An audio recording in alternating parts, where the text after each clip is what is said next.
बिस्मिल्लाहिर्रहमानिर्रहीम। अस्सलामु अलैकुम वरहमतुल्लाहि वबरकातुहू। खुशामदीद प्यारे दोस्तों, आज की इस वीडियो में हम उर्दू क़वायद में पढ़ेंगे ज़मीर। वो लफ्ज़ जो किसी इस्म के बजाय इस्तेमाल हो ज़मीर कहलाता है। इंग्लिश में ज़मीर को प्रोनाउन कहते हैं।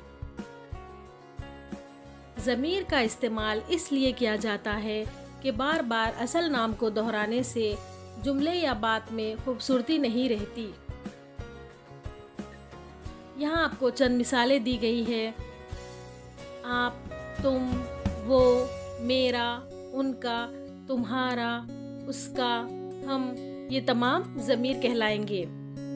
यहाँ चंद जुमले दिए गए हैं जिनमें हम ज़मीर की निशानदेही करेंगे।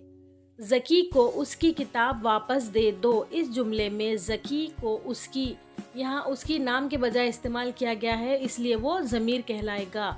वो घर मेरा है। इस जुमले में वो और मेरा ज़मीर कहलाएगा। वो सलमान का स्कूल है। इस जुमले में वो ज़मीर कहलाएगा। हानिया ये कलम तुम्हारा है। इस जुमले में ये और तुम्हारा ज़मीर है।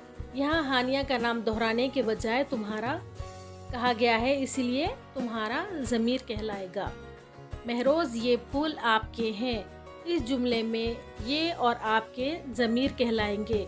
इस जुमले में भी महरोज़ का नाम दोहराने के बजाय आपके कहा गया है, इसलिए ये और आपके ज़मीर कहलाएगा।